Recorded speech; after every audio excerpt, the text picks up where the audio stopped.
തെലുങ്ക് താരം വിഷ്ണു മഞ്ജു നായകനാവുന്ന ഏറ്റവും പുതിയ ബിഗ് ബജറ്റ് ചിത്രമാണ് കണ്ണപ്പ. മലയാളത്തിൽ നിന്ന് മോഹൻലാലും സിനിമയിൽ കാമിയോ റോളിൽ പ്രത്യക്ഷപ്പെടുന്നുണ്ട്. സിനിമയുടെ സുപ്രധാന സീനുകൾ അടങ്ങിയ ഹാർഡ് ഡിസ്ക് മോഷണം പോയിരിക്കുകയാണ് എന്നാണ് ഇപ്പോൾ സോഷ്യൽ മീഡിയയിലെ ചർച്ചാ വിഷയം. ഡിസ്ക് കാണാതായതിന് പിന്നിൽ നായകനായ വിഷ്ണു മഞ്ജുവിൻ്റെ കുടുംബത്തിലെ തന്നെ തർക്കങ്ങൾ ആണെന്ന് സോഷ്യൽ മീഡിയയിലെ ചർച്ചാ വിഷയം. തെലുങ്ക് സിനിമയിൽ മുതിർന്ന താരമാണ് വിഷ്ണു മഞ്ജുവിൻ്റെ പിതാവായ മോഹൻ ബാബു. 500-ലധികം സിനിമയിൽ അഭിനയിച്ചിട്ടുണ്ട്. നിർമ്മാതാവ് എന്ന നിലയിലും അദ്ദേഹം ശ്രദ്ധേയനാണ്.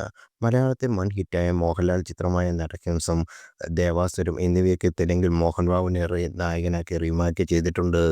മോഹൻ ബാബുവും ഇളയ മകൻ മഞ്ജു മനോജും അടുത്തിടെ പരസ്പരം ആരോപണങ്ങൾ ഉന്നയിച്ച് രംഗത്തെത്തിയിരുന്നു. ഇതോടെയാണ് കുടുംബത്തിനുള്ളിലെ പൊട്ടിത്തെറി എല്ലാവരും അറിഞ്ഞത്. പലപ്പോഴും മനോജ് കുടുംബത്തിനെ വിമർശിച്ചുകൊണ്ട് സോഷ്യൽ മീഡിയയിൽ ഇടുന്ന പോസ്റ്റുകൾ ചർച്ചയാവുകയും ഇത് കൂടുതൽ പ്രശ്നത്തിലേക്ക് നയിക്കുകയും ചെയ്തിട്ടുണ്ട്.